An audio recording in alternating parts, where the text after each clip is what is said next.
You are Locked On Bulldogs, your daily podcast on the Georgia Bulldogs. Part of the Locked On Podcast Network. Your team every day.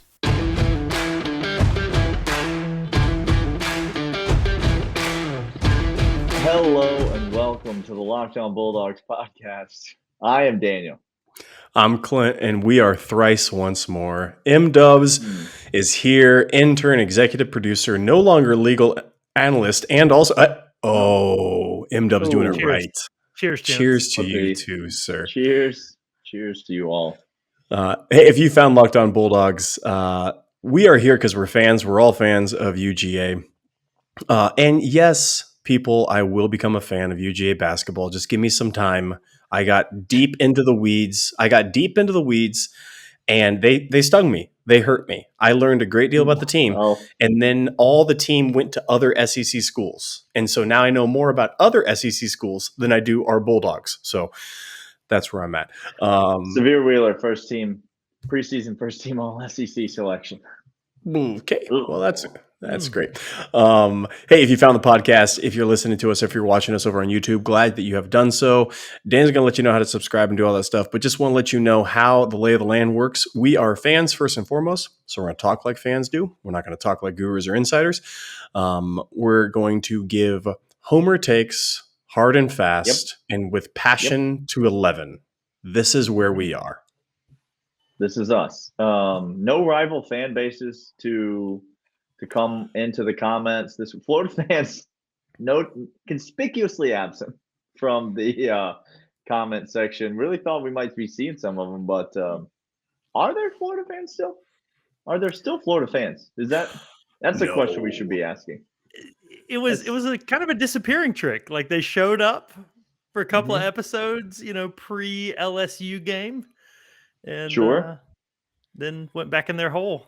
And then now, where are they? They're just on the message boards calling for Dan Mullen's job. Hey, if you found the podcast, audio or video, we're glad that you're here. Subscribe to whatever channel you're on, and then go subscribe to the other one. That'd be great. Leave us a comment, leave us a rating and review.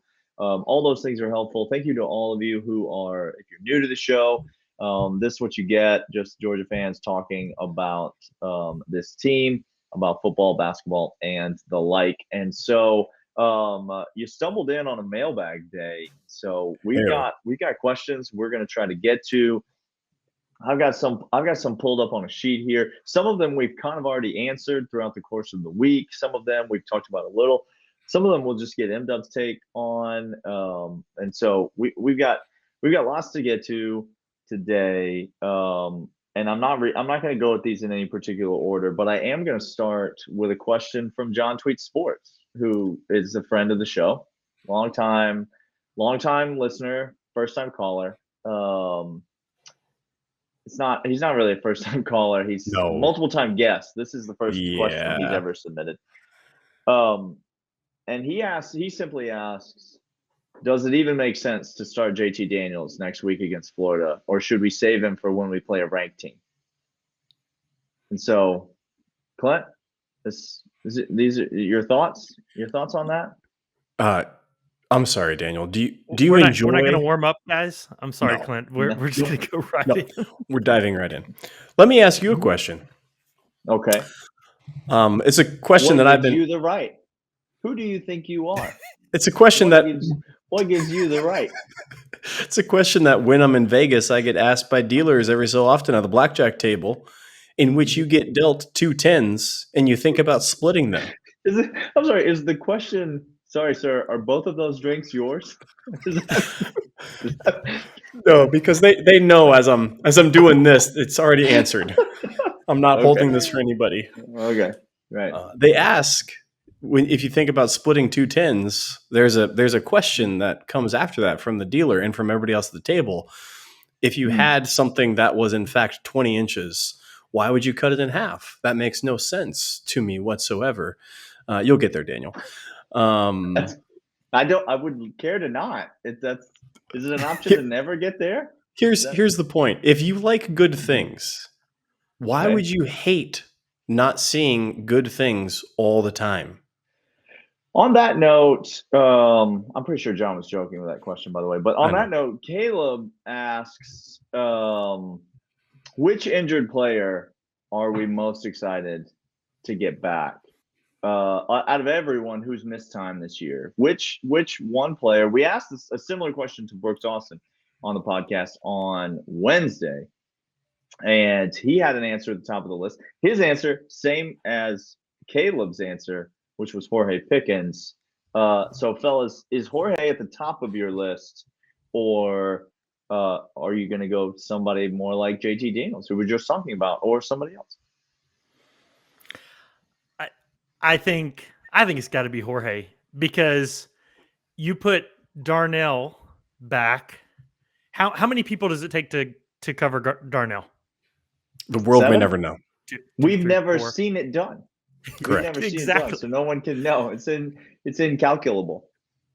Now, how many people does it take to cover Jorge? Same answer. Question. Same answer. I don't know. That one guy from Georgia Tech seemed to really get near him that one time, but it didn't.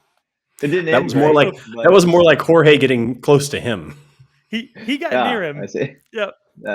It was. Yeah. I'm sure him covering Jorge was a lot like running into a brick wall.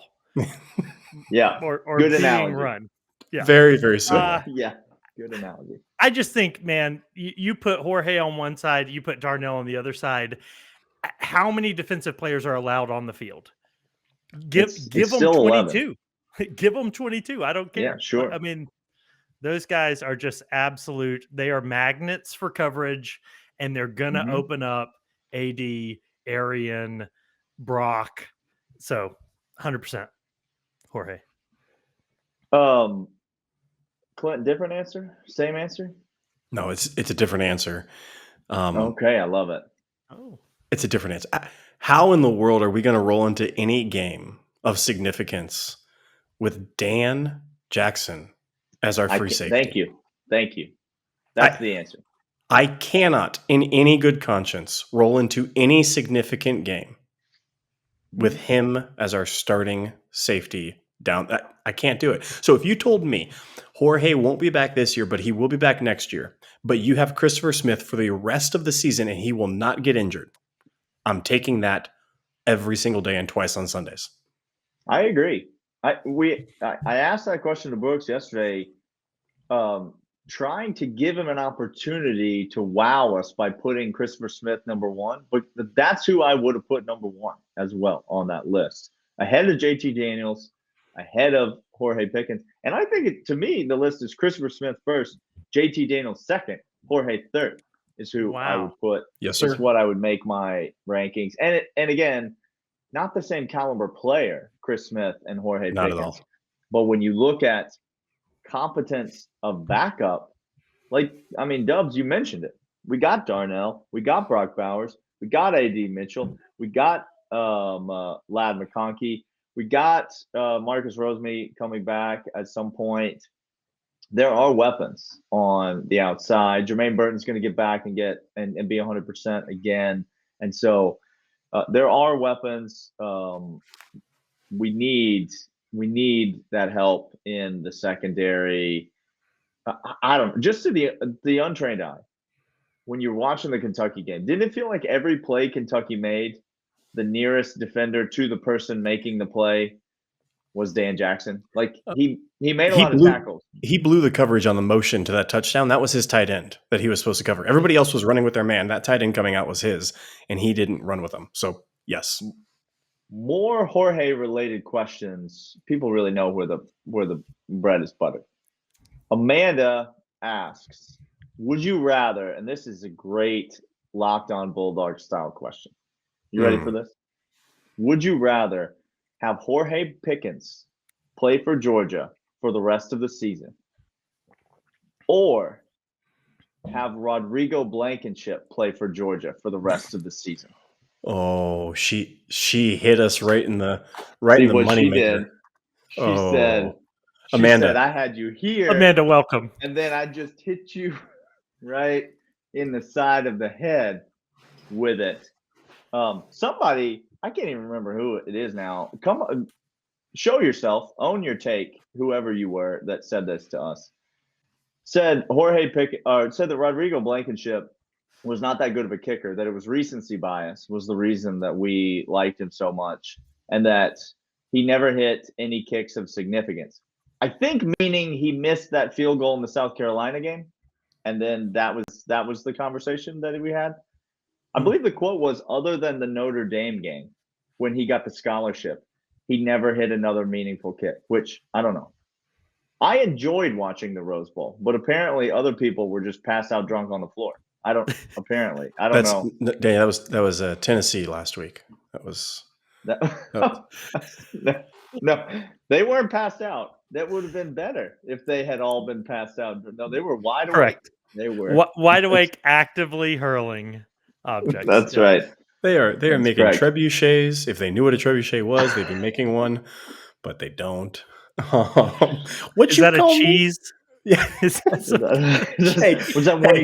Was that one of your fancy cheeses? Hey, there are two of our Twitter followers that are on my camp of they're using big words and they're using amuse bouche. It is fantastic. There's two of us. There's now three of us out in the world. Hey, we're gonna come back with. Wait, you never answered the question. Jorge Pickens or Rodrigo Blankenship? Didn't you answer it for us? No. Are you going with Hot Rod? I'm going to tell you this right now. I have zero confidence in our kicker right now. Zero. It's not great, and he's made the last several in a row. Like he's kind of hopefully righted the ship. But my feeling when he goes in there is not ideal. Great. No, it's not good. It's not good. How did you feel? Though. Jorge's real good. Yeah. Wait, you're gonna take Jorge over Hot Rod? Yeah. But yeah. you're gonna take Christopher Smith and JT Daniels over Jorge. With Christopher Smith and JT Daniels, we're going to give up about 6 points a game, and we're going to score about 6 touchdowns a game. So tell me what the kicker does again that's going to help us to win the game. I don't understand. Jake Camarda could go out there and kick field goals at that point for all I care.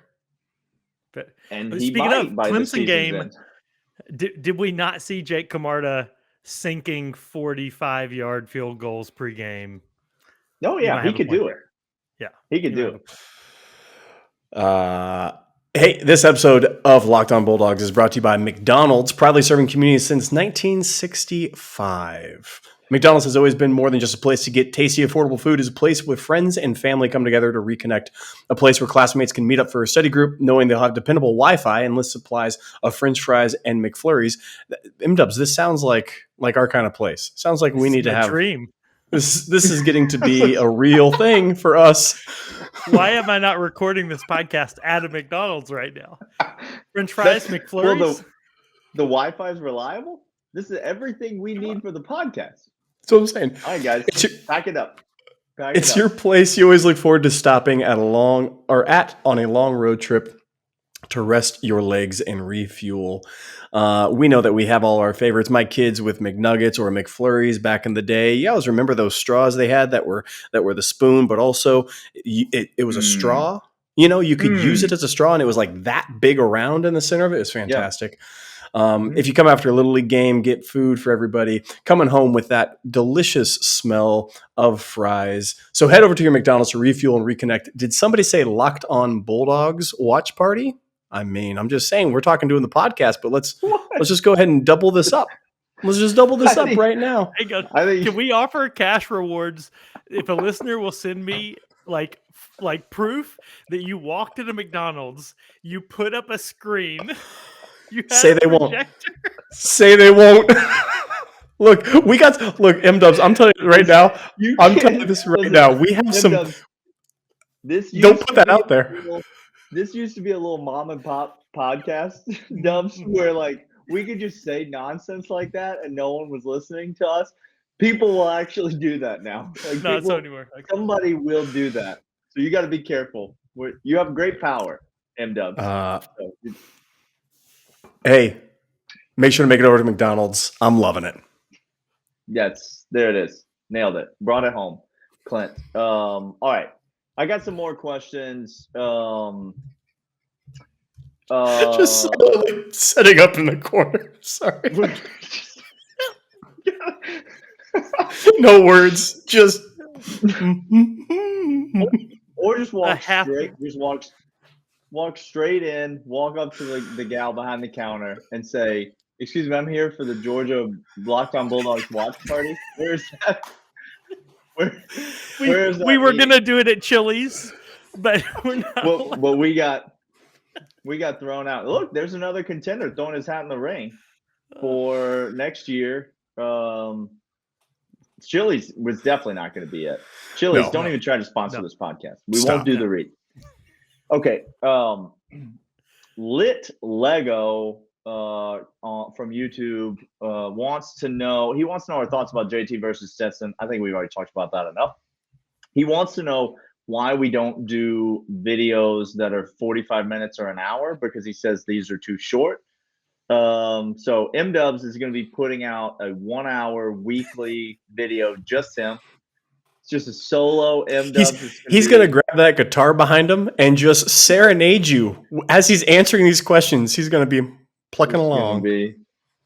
And then he wants to know our opinion on Alabama's defense.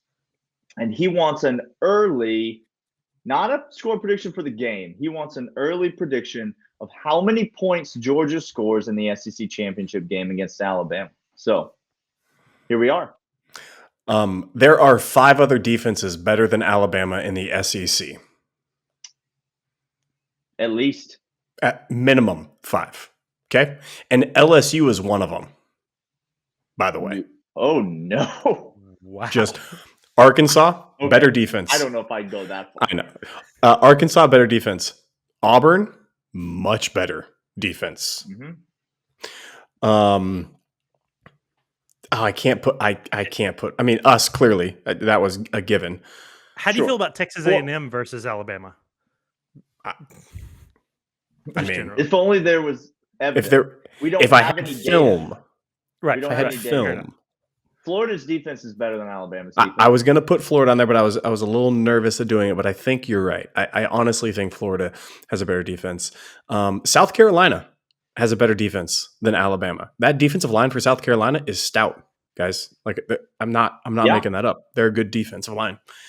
So that's 5 right there. Alabama can't tackle. They have players down. I mean, they're going to get a couple. Secondary is okay, but their linebackers, the defensive line, is not Alabama-like at all. They don't scare me one bit. All right, points. How many points, Clint? Answer the question. 33. Ooh, Dubs? I was going to say 34. So ballpark. 28-7. 28-7 is going to be the score of that game. 28-7 is my. It's too clean. prediction. That's too clean. Nope. We've already cut our kicker, so we don't even have a. What are we gonna do? Kick field goals? We don't even have one. Well, the extra points are a real dicey situation. Real questionable. Zachary Whitfield has 2 questions. First question I don't understand, so maybe Clint, you can help me understand this. It says, "What time do you start this podcast on YouTube?" I think he's asking if we do a live podcast. He wants to jump on and interact with us. Is what he wants. There it is. Which, by the way, we do not do that. No, we don't. Will that ever happen? Will there ever be a live? It could. At McDonald's? I can safely say that in the privacy of my own home, we will at some point, probably maybe do like a more of a live stream thing on YouTube. Right now, the videos drop every night around midnight on YouTube for the next morning, and the audio podcast drops around 2 a.m. And then second question, this is interesting. Zachary has just bypassed the previous question. That came from somebody, I can't remember. And he says, who do you think Georgia will play in the SEC championship game? Is it Alabama, or could it be someone else? So let's just have a little conversation around this issue.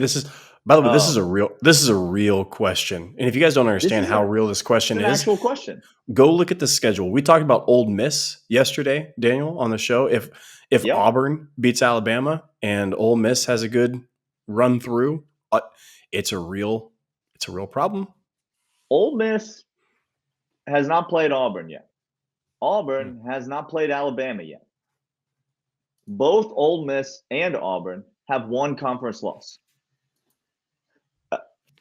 The rest of the SEC West schedule is going to be weird. It's going to be wild. Texas A&M might have something to say about it before all is said and done. And so let's go percentages. Let's go. Give me a couple of the schools from the West and give me the percent chance that is the school that makes it to Atlanta to get decimated by the Georgia Bulldogs. Let's start with I do want to start with Auburn. Auburn has as good of a chance as Bama of being in the SEC championship because they stack up well on defense against Bama. Okay. Bama, I don't know if you understand what's the type of quarterback they have struggles against classically. Oh, the quarterback that's not really a quarterback that can run. Ones that run straight backwards and then just heave the ball wherever they want. Like it's a grenade and they're just trying to hit something. They take a bite out of the end of the ball and then chuck it. As the ball deflates. And somehow over here. I think I'd put it at equal percentage for those two teams. Yeah, I don't see Ole Miss. I don't see Ole Miss going. I think Lane Kiffin. I mean, I don't care what your opinion is of Lane Kiffin. He's a caustic, kind of up and down guy. I think they're going to drop something. I think Auburn might have a chance to surprise Alabama at the end of November. They might have a chance, but Ole Miss 70% Alabama. Yeah, 70% Alabama. Thank you. That's reasonable. Ole Miss has to go to Auburn, and they have to go to. I'm sorry. Auburn gets Ole Miss at home, and they get Alabama at home. Mm-hmm. They have to go on the road to A&M. Yep. That is the toughest road game that Auburn has left. Mm-hmm. Ole Miss obviously has played Alabama, but they have to go to Auburn in that game, which will be key for them if they are to have any hope of making it to the SEC championship game. Yeah, I would say 70% Alabama, 20% Auburn, 10% Ole Miss. There's no way that I'm going. What are you, Clint? Are you like 45, 10? If you're I was just going to say it's chance on Auburn, Alabama. It's like 50-50. Whoever wins the Iron Bowl is going to the SEC championship. So, yeah, 50-50. And I don't think Ole Miss is going to run through their schedule. Auburn has got a tough road to hoe to go to be undefeated at the Iron Bowl. They got Ole Miss. They're playing well. They got A&M. They got through Arkansas. Now they get Ole Miss in their next game coming off the bye. And then they go to A&M. Then they host Mississippi State. That's a sneaky game. And then at South Carolina, that's a gimme. That's a layup. And then the Iron Bowl.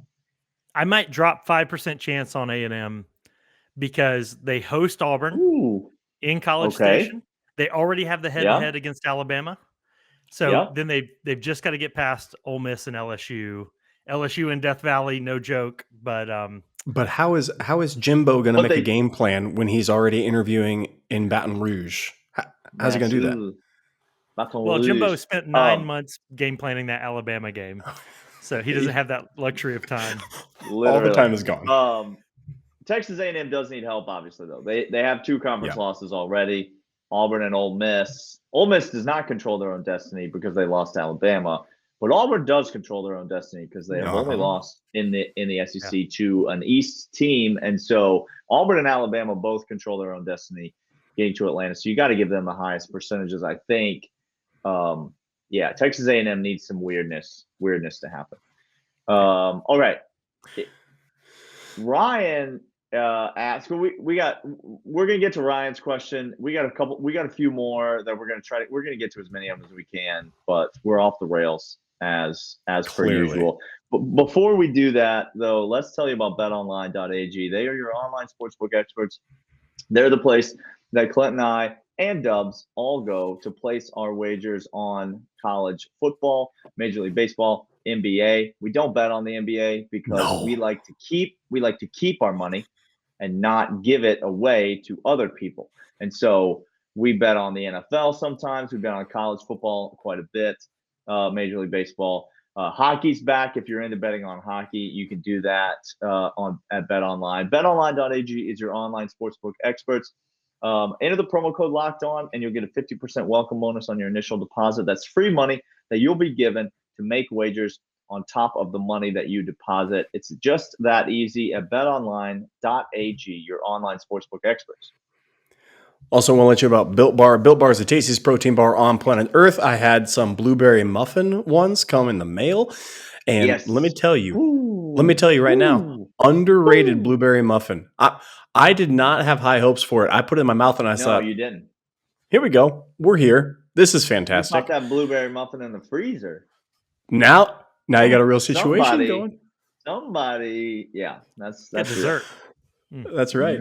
BuiltBar.com is the tastiest protein bar on planet Earth. It is high in protein, low in sugar, high in fiber, keto approved, post-workout, pre-workout, during workout, on the go, meal replacement, whatever you need, Built Bar has it for you. Head over right now to BuiltBar.com, put in the promo code Locked On, and you're going to get 15% off your entire order. Get all them mini muffins. It's like a basket of mini muffins came your way, but in a Built Bar form. So it's tastier than the mini muffin basket. You know what I'm saying? Like, do you see what I'm saying here? Is anything tastier than the mini muffin basket, though, Clint? Is anything?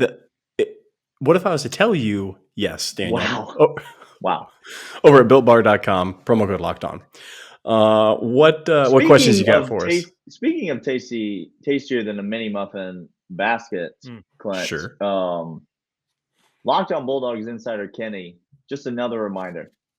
Just send us the message. We'll give you our address. You send us that ice cream. You just put it in the mail with the dry ice, package it. Kenny. They sell those bags that you can put it in. It'll be fine. It'll get here safe and sound. Kenny, astronauts in a spaceship use duct tape and plastic to get back to Earth. What have you ever done? What have you ever done, Kenny? All right.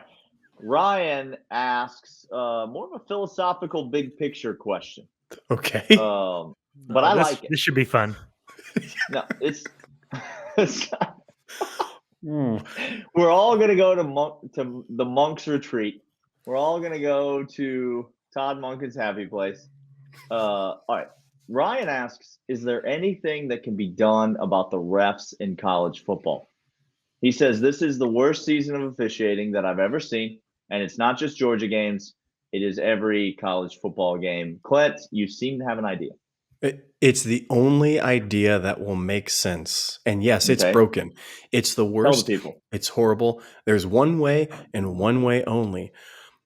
Y'all realize these refs have literal full-time jobs during the whole rest of their time. And they are part-time employees just for the, biggest conference in the biggest sports with the most revenue that college has seen. And we're paying these guys part-time. Here's what you do. You make them full-time employees and you have crews. That's the only solution. Full-time refs. That's it, period. I got nothing to add.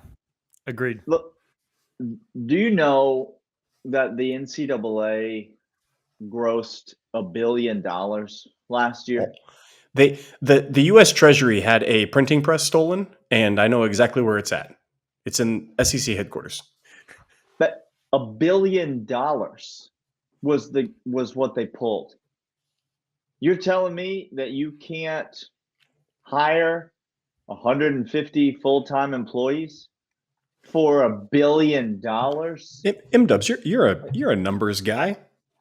I swear, if Daniel pulls out an infographic that shows $1 million versus $1 billion, I'm out. I'm closing down the podcast. But fair point.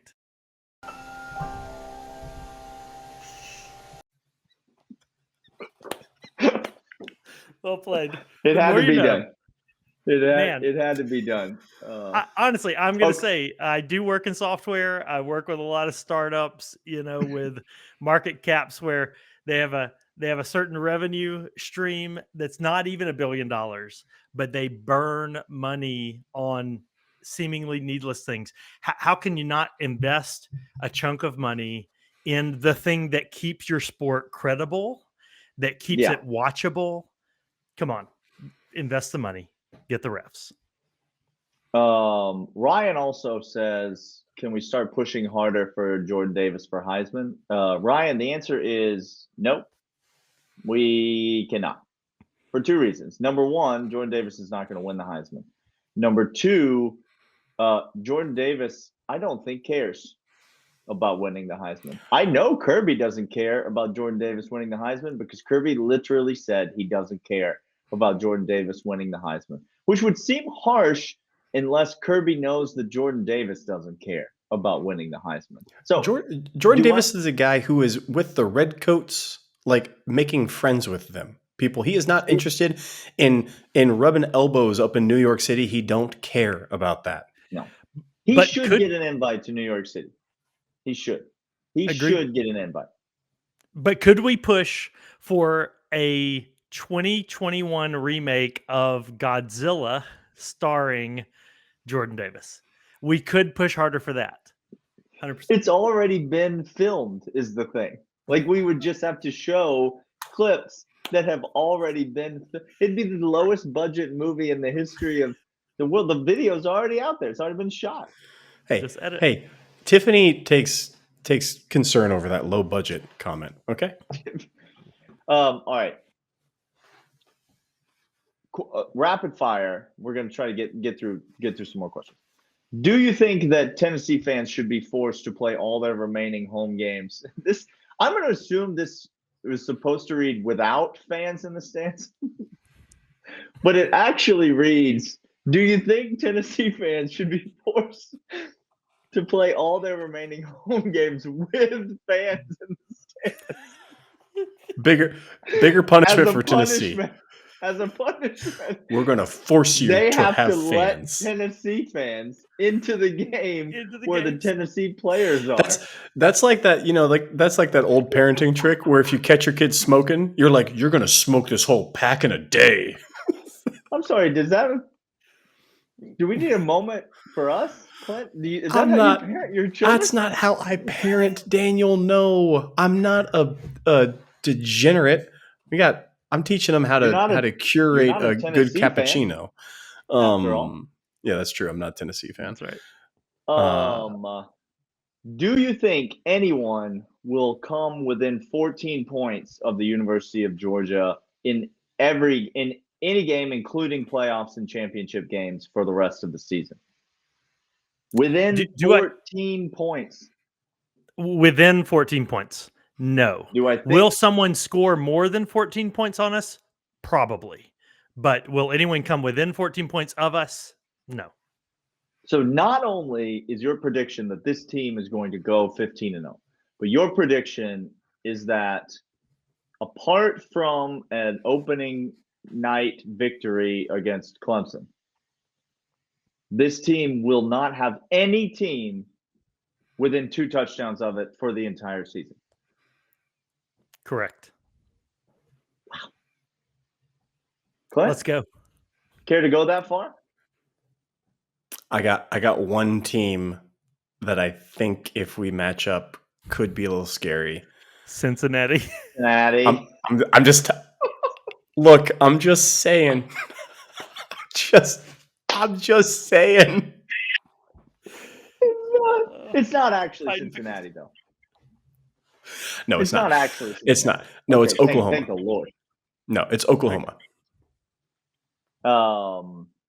I'm not scared. I'm more scared of Ohio State than Oklahoma. But I do think someone will come within 14 points of us. I think this is questions from Adam. Yes, I do think that will happen. I think Georgia will have at least one real nail biter close game this year.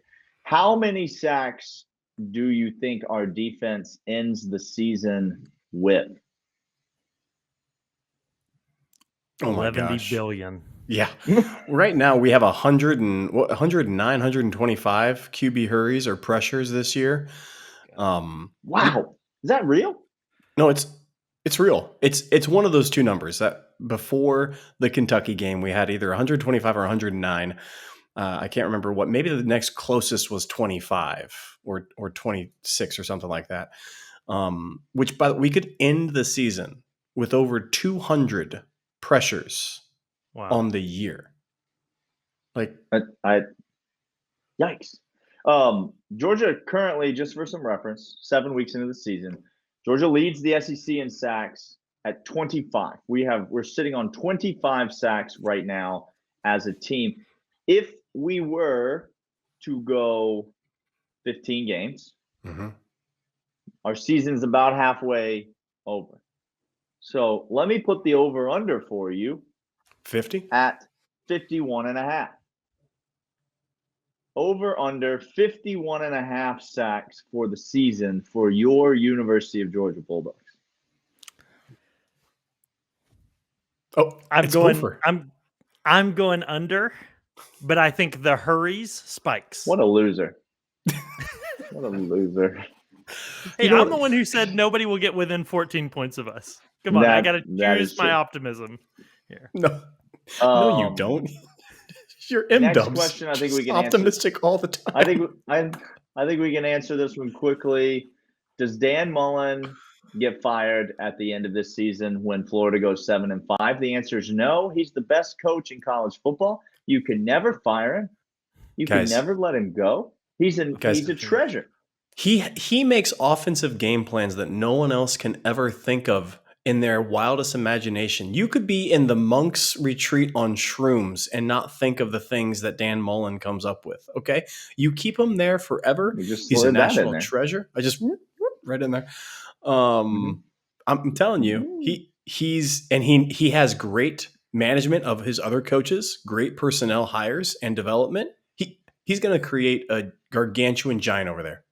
He's just not great at recruiting. If he was just better at recruiting. That's all it is. Yeah. That's all it is. And then, I mean, we'll just end on this one, fellas, because it's just a straightforward question.